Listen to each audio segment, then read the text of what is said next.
Thank you for joining me here on this lovely Tuesday evening. It's been a little minute since we streamed. By a little minute, I mean 2 days, which for us is a long time on this channel, but we've got Winter Storm Cora incoming here within the next 48 hours, and yes, it is officially now been named as Winter Storm Cora. We are expecting a historic significant amount of snowfall to fall across sections of the Deep South. We are expecting a significant ice storm as well to occur across portions of Arkansas, Louisiana, and Mississippi. And we are also expecting the threat for a few thunderstorms to develop along the Texas and Louisiana coast with this. So, in this forecast, we're going to be breaking down everything that you need to know about this system. After this makes its way out of the Deep South, this very well could become a big-time snowbringer for parts of the Ohio Valley and southern New England even, which are already areas that have seen significant snow totals from Winter Storm Blairs. That's only going to pile on things more and more. So let me go ahead and get stream chat up here. This is going to be a very quick, chill stream tonight, guys. We're not going to be talking about a whole lot again. There's not even a thumbnail tonight, but I hope you guys are having an awesome day. What's up, Sam? So, yeah, I saw your comment there about the wildfires in California, and I did actually see that there. Right now, we do have a couple of wildfires ongoing in portions of California. I believe Southern California. Let me see if I can figure this out. But tomorrow, actually, we have a extremely critical risk of wildfires from the Storm Prediction Center. If we take a look at this here, we take a look at the Day 2 conditions on the fire weather outlook, we can see an extremely critical risk has been put into place for portions of the northwestern LA suburbs. For the first time this year, this is a very significant threat, so if you're in the Santa Clara area, make sure that you are watching out here over the next several days for that increasing wildfire threat. What's up, Peachy? What's up, Mayday? What's up, Random Texan Guy? And Hannah, what's going on? Anyways, let's go ahead and get right into this forecast. So winter storm watches have been issued for sections of northeast Texas, southeast Oklahoma, parts of Arkansas, northern Louisiana, northern Mississippi, and western Tennessee, and potentially as we go forward, portions of the southern Ohio Valley as well, but I would honestly doubt that, to be completely honest with you. So if we take a look at the GFS forecasting here for this event, we can see that we're expecting Winter Storm Cora here to get going very shortly, actually. By the time that we get to tomorrow morning even, we're actually already going to be seeing some snow showers develop across sections of New Mexico. We got winter weather advisories out there, but look at this band of ice that develops till late tomorrow night. Tomorrow night, we stop forecasting for this storm and we start covering it. We got a big band of ice there developing across sections of western Texas, a lot of wintry mix, nasty snow, rain, sleet, freezing rain, all that nasty stuff there, and again, that'll kind of last there throughout the morning time hours of Thursday as well, but the real event starts getting going Thursday afternoon and Thursday evening. Look at this. This is Thursday at 3 p.m. Big old band of snow there impacting portions of Texas, Arkansas, and Oklahoma. And then we've got ice and freezing rain on the southern side of that, bringing significant impacts to parts of Arkansas, Louisiana, and Mississippi. Now, again, this is not something that we see in the Deep South very often. We are seeing a significant cold shot that's creating the threat for this year. And by the time that we get to Friday morning here, we're going to be seeing some snow across portions of Dixie Alley even. Yes, that is right. Portions of Georgia, Alabama, and Mississippi will likely be picking up on some significant snow totals from this event in the northern portions of those states, and we're even going to have snow back into the Great Lakes region there. And this will bring snow to most people in the eastern half of the United States. Now, look at this. This band of ice here continues. This is going to be the most dangerous stretch of this entire storm here. This little region from parts of Georgia back into North Carolina. All that ice there is going to do the exact same thing to parts of the southeast that we saw happen in the Ohio Valley with Winter Storm Blair. It's going to cause thousands of power outages. It's going to cause several interstate crashes and just overall nasty stuff like that. Now, this storm continues to push northeastward, eventually making its way out of the United States here by this weekend. But if we were to take a look at the snow totals that would come out of this system if things were to play out like this, they are significant. This would be historic for portions of northeast Mississippi and northwest Alabama. A highly record-breaking 13 inches forecasted there for those portions of Dixie Alley. We're going to be talking about some significant snow totals for the DFW Metroplex here. We're going to be talking about a good half foot of snow in downtown Dallas. Little Rock would end up seeing a good 9 inches of snow if this were to play out like this. Birmingham, Alabama would end up with a good few inches of snow. Huntsville, Alabama, I know we've got a lot of viewers out from that area there, about 11 inches of snow. Atlanta, Georgia, a good 4 to 5 inches of snow. Nashville, Tennessee would end up seeing a good half foot of snow. Areas even, again, across parts of the Ohio Valley would see some snow. Areas like Louisville, Kentucky, good 4 inches of snow. Evansville, Indiana, a good 4 inches of snow. We get towards areas like Cincinnati, a good 3 inches of snow. Columbus, 3 inches of snow. And this will stack tack on very high snow totals in parts of Appalachia as well. Parts of the Appalachian Mountains in West Virginia could end up with over a foot of snow, so we'll see if they do end up issuing winter storm warnings for that as the storm continues to approach. Now, this would also kick up that lake effect snow there for parts of New England, parts of upstate Vermont here, expecting about 1.5 feet of snow, which is not a ton, honestly, for this area, for this time of year, for a winter storm like this, but still obviously very significant. But again, not only are we going to be seeing significant snow totals, we're going to be talking about ice, all right? A lot of freezing rain accumulation. Now, if I go ahead and pull this up here on your screen, just remember that this is very early out. We don't know exactly what's going to happen. We don't know exact freezing rain totals for everywhere. But as of right now, the Weather Forecasting Center, if we can bring this up. Here we go. So if we play this out here, we take a look at, say, day 2. Look at this. We've got ourselves a 70 to 80% chance of seeing more than a 1/100th of an inch of ice. If we play that out again a little bit further back, this is Wednesday morning here. There's about a 80 to 90% chance of that across sections of southwestern Texas. But it really kicks up there once we go into like Thursday night into Wednesday night into Thursday morning here again. About a 70 to 80% chance of significant freezing rain accumulations across the Quad State region there. And then that just continues to grow really and pushes further northeastward as the event continues. And again, that would stack up significant ice totals if this prolonged amount of potential ice activity is going to be in place there. Obviously, that's going to ramp up the total snow or the total ice accumulation significantly. Now, we can take a look at the likelihood of 1/4 of an inch of ice or more developing, and that is very dangerous whenever you start having those kinds of amounts. That's what starts causing our interstate closures and power outages and stuff like that. We can see there's about a 30 to 40% chance of that across sections of the Quad State region once again. But outside of that, not too huge of a threat other than around tomorrow at, say, the evening time hours. But remember, we are still somewhat far out from this event, so it's a little too early to say exactly what's going to happen. I suppose that is actually Friday, isn't it? So, anyways, again, very messy forecast here. If you couldn't tell, I am not totally prepared for this. What's up, Storm Tracker 2? Good to see you. Setting up a YouTube channel. Always cool to see people fulfilling their YouTube dreams there. Now, we are going to have another forecast out on this tomorrow.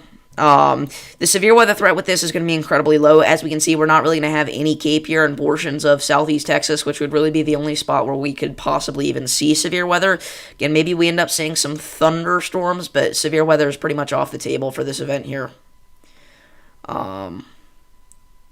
But again, we could end up seeing some thunderstorms if we take a look at the Day 2 SBC outlook here. We can see that we are, or the Day 3 SBC outlook, rather, we are expecting a few thunderstorms to potentially develop there along the Gulf Coast in portions of southeast Texas. Now, the interesting thing about this winter storm watch is anywhere in this region here isn't necessarily going to have the guarantee to see snow.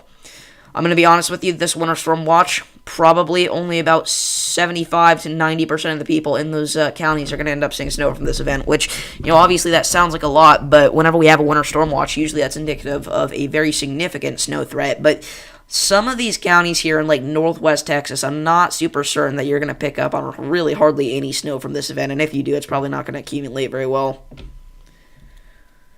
What do you think about Union County, Illinois? We are still slammed with ice and power outages. Yeah, I was taking a walk today up in parts of southern Illinois. I actually slipped on the ice and I busted my elbow open pretty good. But down there in Union County, Illinois, I believe that is the county that holds... What was it?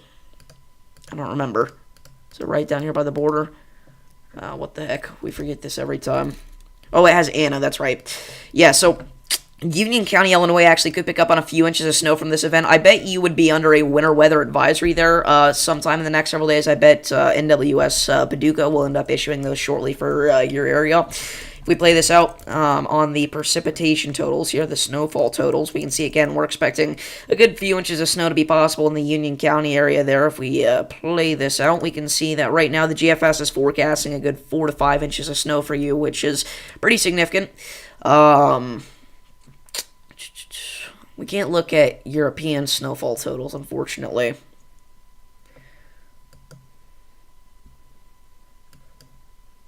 But yeah. And again, simultaneously, while we're covering the snow and ice starting to develop in parts of Texas. We're also going to be watching wildfire threat there in parts of California. Ridgecrest Cali.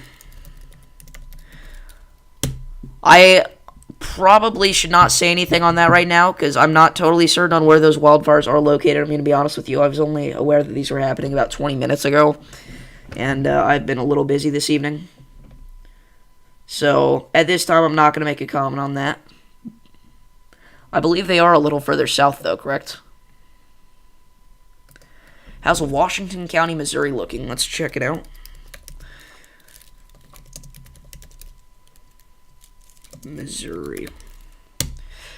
So Washington County, Missouri, again, one of the areas that got hit by ice with Winter Storm Blair, but with Winter Storm Cora here, you're going to be dealing with snow more than anything else. If we play this out on the GFS Future Track here, the total snowfall amounts, again, we can see that we are expecting a good couple inches of snow to develop in your area, really anywhere from 4 inches in the southern portion of the county all the way up towards 3 inches in the northern portion, so it really varies depending on what portion of the county you're in there.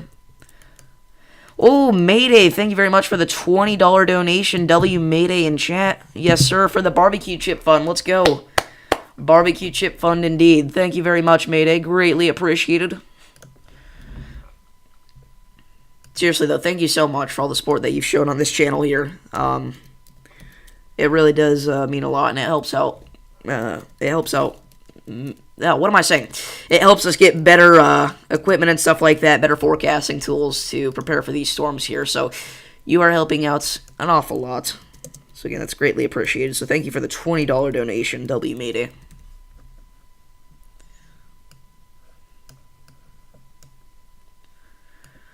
Dude, the barbecue chip memes are crazy.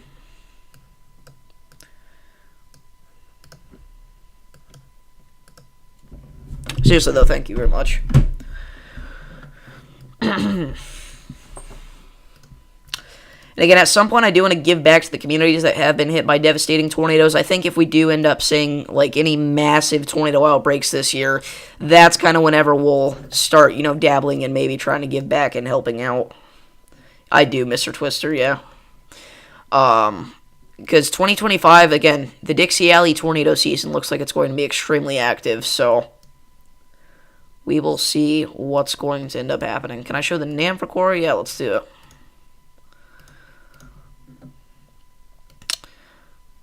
I like barbecue chips, but you don't like sea salt and vinegar?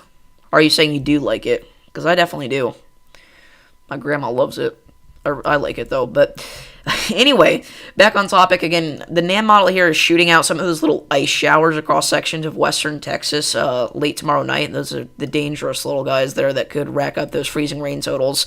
And they kind of make their way into central Texas here by Thursday morning. They continue to push northeastward. Snow doesn't really, it's not really forecasted to start until, say, 10 a.m. Thursday here, according to the NAM as of right now, in areas like Oklahoma and North Texas. And it'll continue to push eastward there, bringing some locally heavy bands of snow, certainly, to portions of Arkansas, Oklahoma, Missouri, and even back into sections of Illinois there. Unfortunately, we can't play it out towards Dixie Alley, though.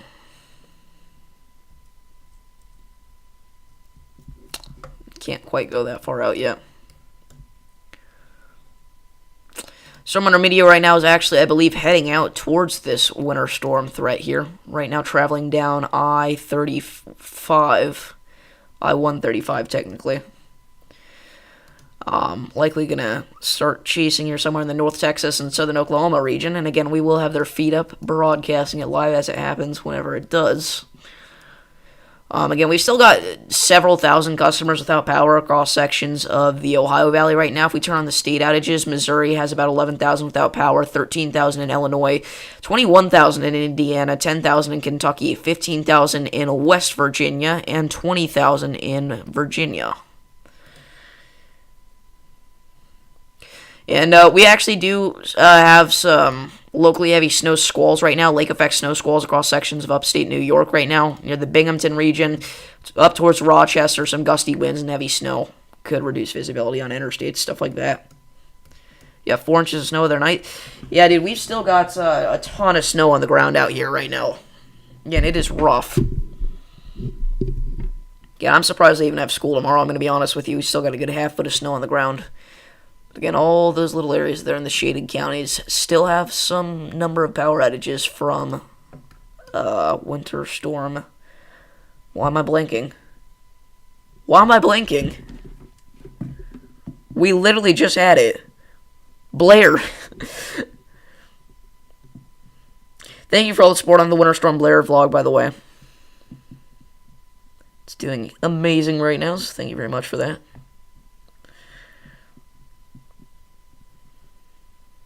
Tomorrow we do have our weekly Reddit video posting, so make sure to check that out. Got some interesting stuff to talk about in that one. We do a little debate as well on some historic tornadoes. It's a very fun stuff. Again, I want the Reddit series to be kind of a long-lasting thing. Kind of inspired by people like PewDiePie and Geoguesser Live.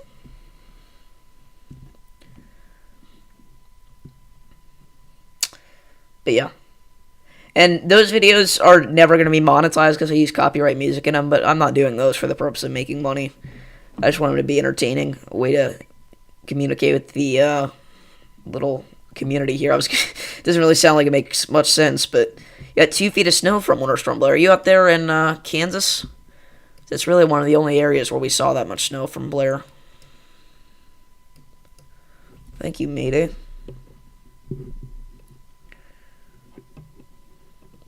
Yeah, we got 2 days off of school from Blair.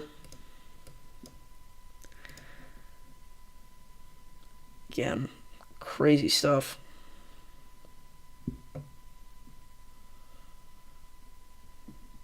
And again, these power outages here are going to be a thing for a while, I think. I think it's probably going to be a good couple weeks until these all get restored, especially since we've got another winter storm heading this way. It's basically impossible to repair it right now, especially in areas like southeast Missouri. Again, Evansville, Indiana got hit pretty hard as well right now. We've got about 11,000 in Vanderburgh County alone without power.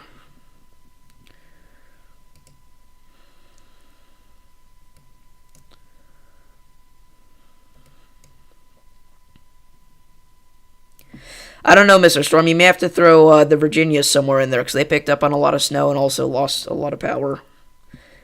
Bowling Green, Missouri, near St. Louis, we got 2 feet of snow. Wow. Yeah, we got about a foot here back in eastern Illinois. Again, not going to say my exact location, but that general region there.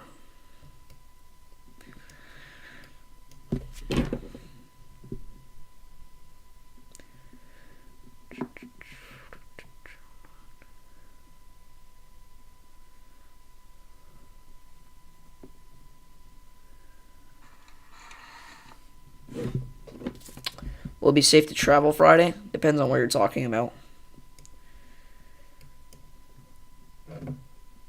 I don't know if I'd get rid of Indiana entirely, though, Mr. Twister, because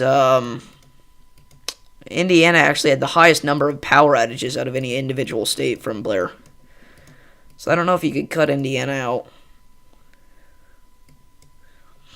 Again, proportionally, Indiana also had the highest, even if we're just going by state size. I guess it was second highest in that regard, but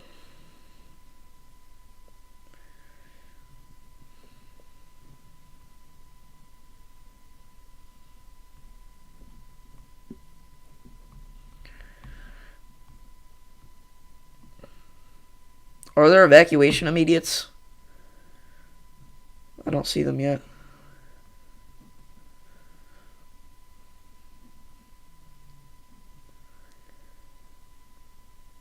How many power outages did Missouri have? Right now, about 11,000. Originally, though, probably closer to 20,000. Again, a lot of those areas in southeast Missouri are going to stay without power for a while, especially after this next winter storm comes and dumps a few inches of snow down. Eastern Kentucky also got a lot of ice there. Again, it's easy to tell just based off of the power outage map.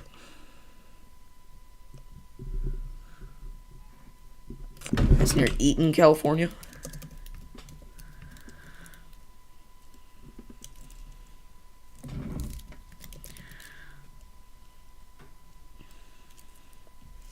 Oh yeah, I forgot I showed my grandma's dog.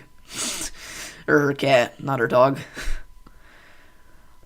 I know I've heard of the town of Eaton, California before, but it's not popping up for some reason.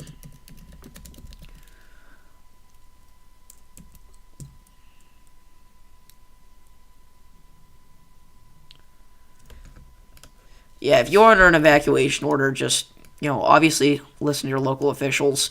We do have a report of wind damage from Glendale, multiple trees down on Ventura Freeway. This is in Ventura County, I believe. Or no, it's in LA County. And got about 62,000 without power in California right now. Yeah, I knew there was a PDS red flag warning. They seem to be becoming more and more common. It's a particularly dangerous situation. Yes, tomorrow we already have an extremely critical fire danger risk, which is very rare and needs to be taken very seriously. Unfortunately, it's not so rare anymore in that area. We also had a damaging wind report in Alaska today, by the way. Report of some trees down. This was near Butte, near Palmer.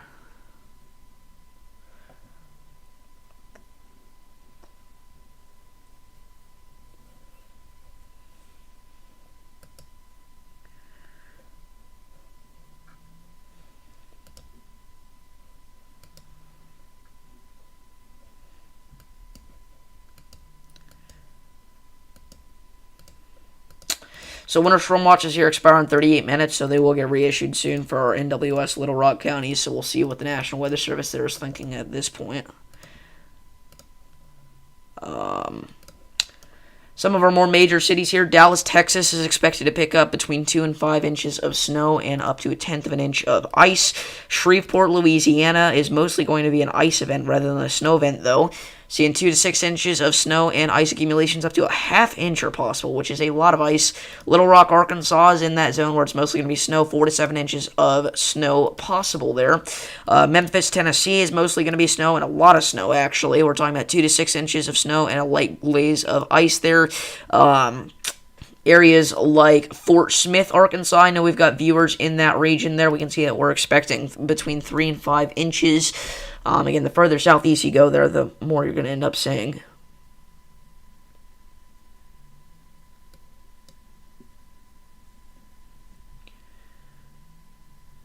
My husband has been stuck in Iowa for the last few days because the load he's on has to go through Kansas, and the roads have been closed. Blair's affected more states than the ones who got snow. Yeah, there's still a lot of road closures. Nasty stuff. Again, it really is the storm that changed a lot of people's lives and ruined some, unfortunately. I don't think we've had any fatalities yet. I'm probably wrong about that, though, unfortunately. Middle Tennessee probably actually will pick up on the winter storm watches by tomorrow, I'd have to say. And they will also extend, certainly, into areas like Alabama and Georgia. Potentially even upstate South Carolina there near Greenville.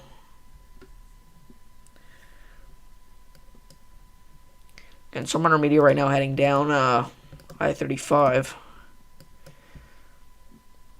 Trying to make their way down to parts of Oklahoma and Texas for this winter storm.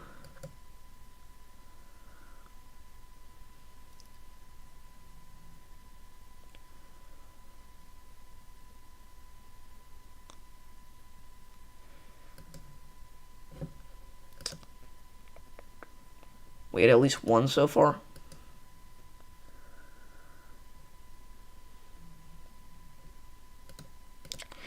That's actually a good point, Misty. Temperatures are already significantly low in portions of the Dakotas right now. If we take a look at this, we already have temperatures well below zero. Not wind chills, but temperatures. But that's not uncommon for North Dakota in January. What's uncommon is to see that too much further south, and that's what we're about to see. If we take a look at this here, all right, see you, Sam.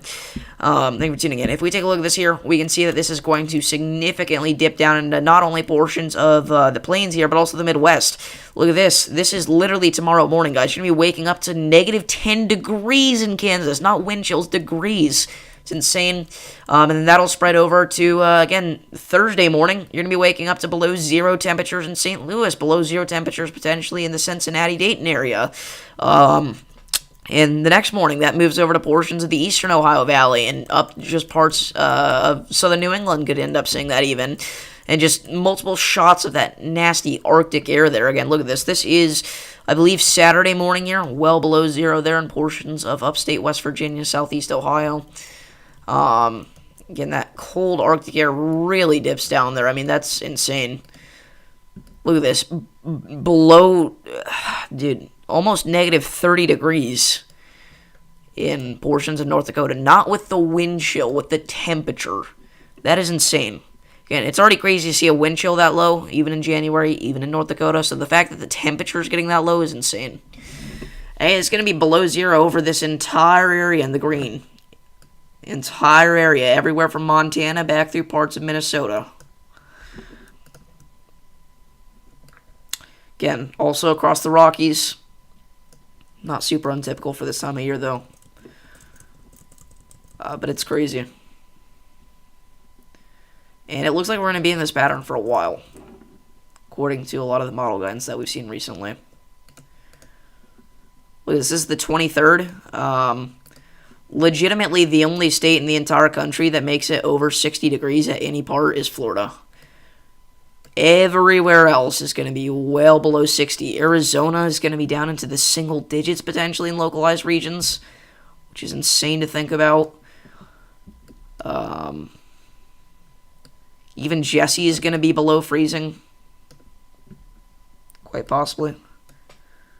I'm forecast to get thunderstorm/ice/snow, hoping everything misses me. Yeah.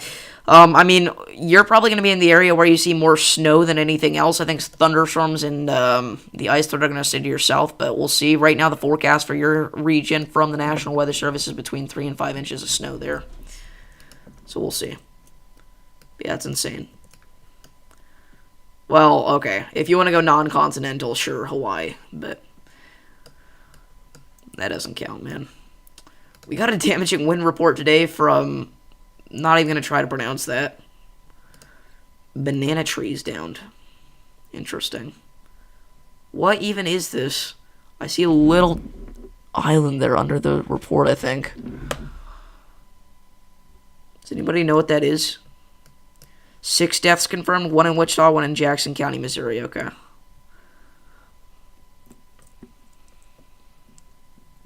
We had no tornadic fatalities, which is good, considering we had multiple strong tornadoes. We had 2 EF2s.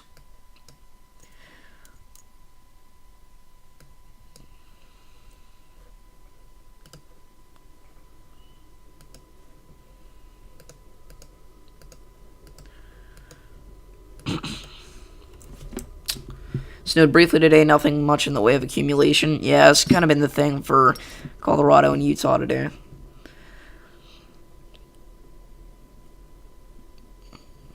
Let's see if we can pull this up here. So, again, multiple EF2 plus tornadoes confirmed from Sunday's tornado outbreak.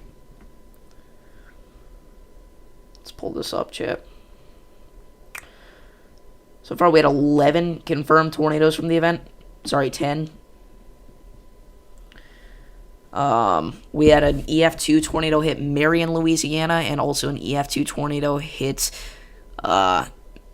Noxubee County, Mississippi. They're also listed as Brooksville, Mississippi. The PDS tornado that was near Pelahatchie was an EF1 high end. We also had a significant tornado over the Alabama-Mississippi state line. But again, look at this. Crazy stuff. It's just sad to see. I mean, that is, again, you know, you hear EF2 tornado, you think, okay, some trees down, some power lines down. It's typically a bit more significant than that. I mean, this is somebody's lives being destroyed here.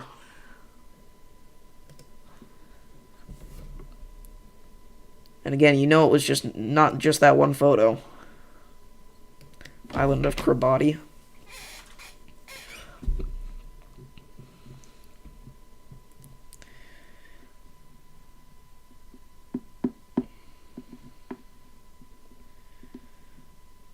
Alright, see you, Mr. Twister. Thank you for tuning in.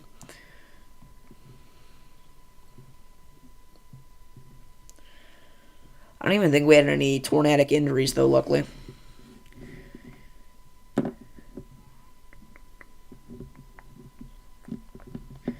yeah, first tornado outbreak of 2025. Pretty devastating.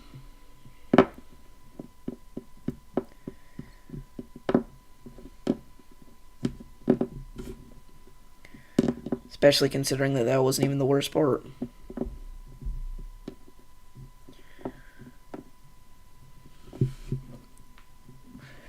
Alright, chat, before we pop off, I've been playing a lot of Geoguesser lately. And I want to play some Geoguesser, chat. We're going to end off soon. Because I need to repair my sleep schedule as well. I got school in the morning, but I look-y want to play some Geoguesser, so let's do this, chat. It's not working for some unknown reason.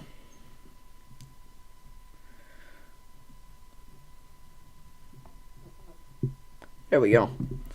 Alright. I'm sorry it's phone. It's going to be a horrible screen, I know.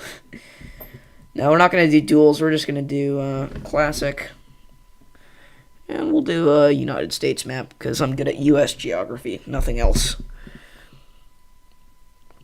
Okay, palm trees.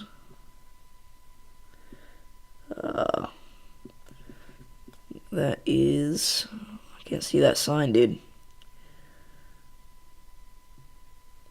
Don't know what it says. Oh, what does this say? I can't read anything. Holy crap. How am I supposed to know what this says? Adamson Creek. Alright, see you, Lane. Thank you for tuning in.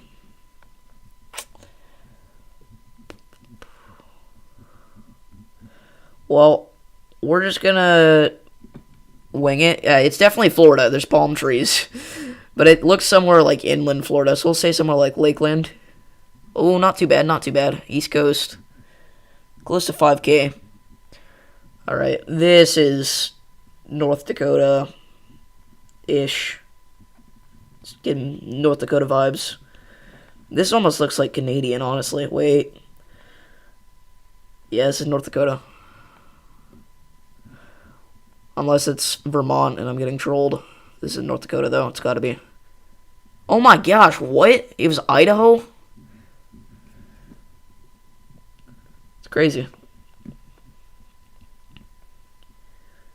Allen Estates. Oh, we're just wrapping up here, Jack, playing Geoguesser. We're just chilling. Let's see. This is given, say, Omaha, Nebraska vibes. Okay. Alright. This might be an edit. Oh crap, I gotta watch what I do now.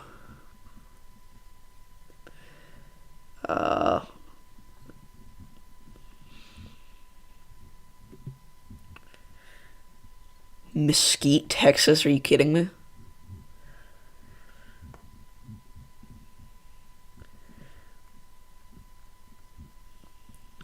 Nah, this is low-key given like Colorado vibes. Or I'm Midwestern, so I say Colorado vibes, but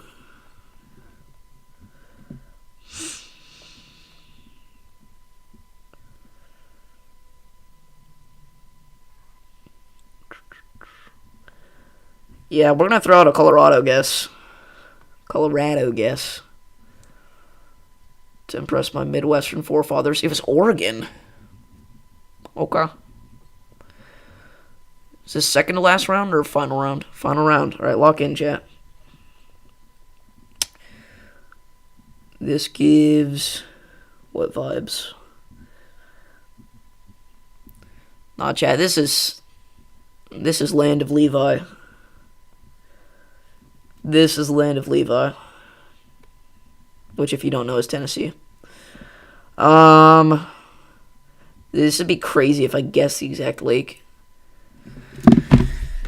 Alright, that's it. Thank you guys for tuning in. I'll see you guys tomorrow.